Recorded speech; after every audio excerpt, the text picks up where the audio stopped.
हो रहा है टाइमिंग 12 बज चुके हैं और आज मेरी है यहाँ से मुंबई से दिल्ली की फ़्लाइट है। तो अभी मैंने सारा खाना वगैरह रेडी कर दिया है और आज है भाई टीका, जो भाई दूज बोलते हैं वो।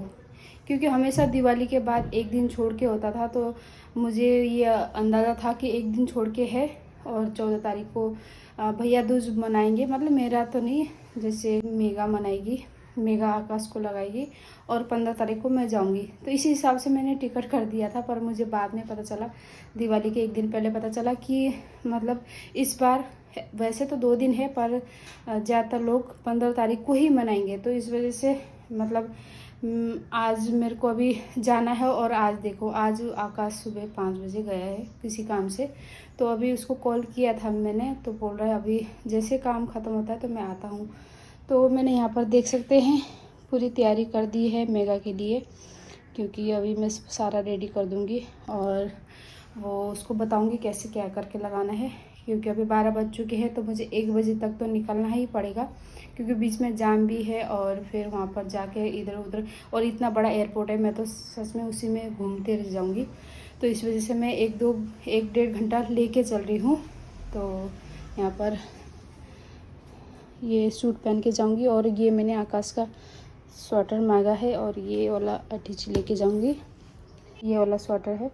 यहाँ पर पंखा चलाना पड़ता है, तो और जगह तो ठंड शुरू हो गई है, तो मैं सोच रही हूँ ये एक स्वेटर लेके जाती हूँ और आते हुए फिर उसमें वहाँ पर देहरादून में जैसे गर्म सूट वगैरह है तो वो लेके आऊँगी। तो अभी मैं पहले सीधे जाऊँगी यहाँ से दिल्ली से फिर मैं जाऊँगी चंडीगढ़, और चंडीगढ़ जाने के बाद कल वर्षा आएगी, क्योंकि कल वर्षा भी जा रही है पलटन, तो उससे भी मिलूँगी। और उसके बाद फिर 18 तारीख को वहाँ पर जैसे दीदी का नातिनी उस फर्स्ट बर्थडे है, मना रहे हैं, तो वो अटेंड करूँगी। और उसके बाद फिर मैं आऊँगी देहरादून, और देहरादून आने के बाद वहाँ 2 दिन रहूँगी। और वहाँ से फिर मेरे को कुछ कागज़ वगैरह भी लेना है और गर्म सूट वगैरह भी लेके आना है और कुछ स्वेटर वगैरह भी लेके आऊँगी।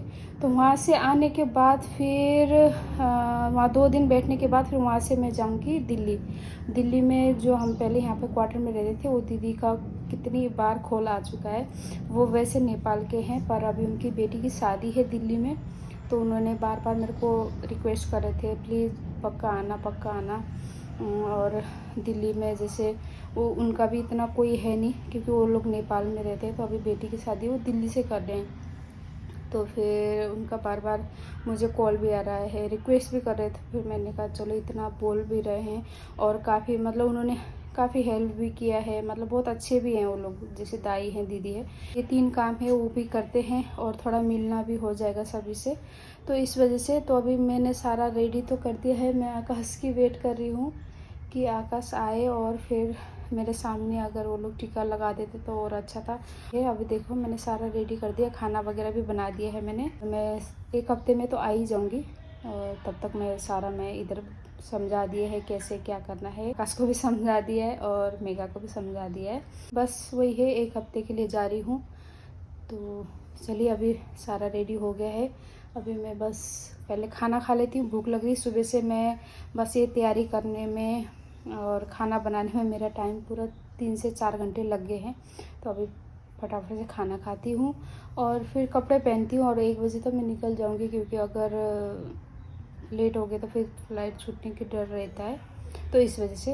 तो चलिए, तो देखिए खाना रेडी हो गया है। ये आलू की चटनी है, ये चावल है, ये राजमा है, ये गोभी है। ये गोभी मेगा की पसंद की है तो ये गोभी बनाई है, और राजमा आकाश की पसंद की ये बनाई है, और से रोटी बनाई है और फिनी बनाई, और ये पर ये चिकन फ्राई है सूखा। तो चलिए खाते हैं और खाने के बाद फिर रेडी होके मिलती हूँ। मैं जा रही हूँ, बाय बाय, मस्त। दोनों अच्छे से मिल के रहना। और तेरे को जो बात बोली वो याद मैं गले मिला, ये इसने मेरा बाल पकड़ा। मिल के रहना। और मैंने तेरे को क्या बोला है वो बातें याद रखना। कौन तो दवा के लड़कियां लेके आओ घर पे, ये बोला है। मैं एटीएम दूं कि दवा की शॉपिंग करो जितना हो सके। फ़ोन तो तुम करोगे नहीं, पर फ़ोन उठा लेना, जरूर करोगे। मैसेज का रिप्लाई दे देना, आपसे विनती है ना, क्योंकि फ़ोन करने का आदत तो नहीं है हमारे बेटे का, है ना। ठीक है ना, ठीक है, अच्छे से रहना। मैं 1 हफ्ते में आ जाऊंगी और बस चिल करना, घूमना फिरना, और जो खाने का मन है मंगाना, खाना। ठीक है, ओके, बाय बाय।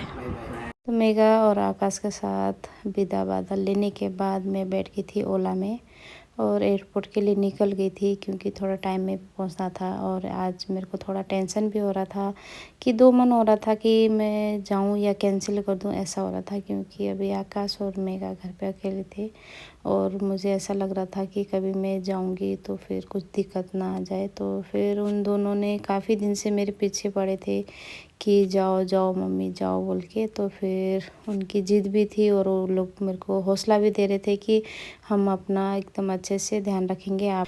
तो फिर मैंने कहा चलो, टिकट तो कर ही दिया था मैंने 5-6 दिन पहले। तो मैंने कहा चलो थोड़ा जाती हूँ, थोड़ा सा माइंड भी फ्रेश करूँगी। तो इस वजह से फिर मैं फाइनली निकल गई थी। और यहाँ पर देख सकते हैं आप लोग, एयरपोर्ट में भी पहुंच गई थी। और ये एयरपोर्ट में तो मुझे इतना डर लगता है, एक ये वाला एयरपोर्ट, एक दिल्ली का, क्योंकि और जगह ऐसा होता है कि एयरपोर्ट छोटा होता तो इतना इधर से उधर भागना नहीं पड़ता। और जैसे ये बड़े एयरपोर्ट में तो सच में इधर से उधर काफ़ी भाग दौड़ करना पड़ता है। और ये भी इतना मतलब 54 नंबर पे था और मैं पूछते पूछते बड़ी मुश्किल से गई और भागते भागते गई, क्योंकि मुझे बोर्डिंग पास मुझे 2 बार करना पड़ा। इतना मेरे को आज इतने परेशानी हुई। और भागते भागते फाइनली मैं अंदर जाके सीट नंबर देख रही थी और यहाँ पर बैठ गई थी। और ये जो था, इसमें मैं पहली बार बैठी थी एयर इंडिया में। और वैसे मैं इंडिगो और मैं तो बैठी हूँ, पर इसमें पहली बार बैठी थी। तो यहाँ पर जैसे बैठी तो मैं थोड़ी देर में देखती हूँ कि सारे लोग मूवी वगैरह देख रहे थे। तो अभी आप लोगों को दिखाऊंगी कि कैसा क्या था यहाँ पर जैसे बैठ गई।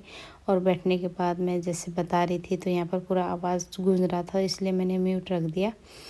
तो यहाँ पर आप लोग देख सकते हैं, हमारे जैसे सीट था, सीट के आगे एक टीवी जैसा था छोटा सा। तो यहाँ पर मेरे को कुछ समझ नहीं आ रहा था कि कैसे मतलब इसको ऑन करना है, क्योंकि कभी ये चीज़ देखा नहीं था। तो फिर मैंने एयर होस्टेस को बोला कि आप बताओ मेरे को कैसे क्या करना। तो उन्होंने ऑन करके दिया। तो उन्होंने बोला कौन सा क्या देखना है आपको। तो अगल बगल में देख रही थी, कोई कार्टून देख रहा था, कोई गाने सुन रहा था। तो मैंने कहा नहीं, मैं एक मूवी आप लगा दो। तो उन्होंने मेरे को पूछा कौन सा मूवी देखना है, यहाँ पर आप सेलेक्ट करो। तो यहाँ पर मैंने सेलेक्ट किया धोखा मूवी, और वो मैं देख रही थी।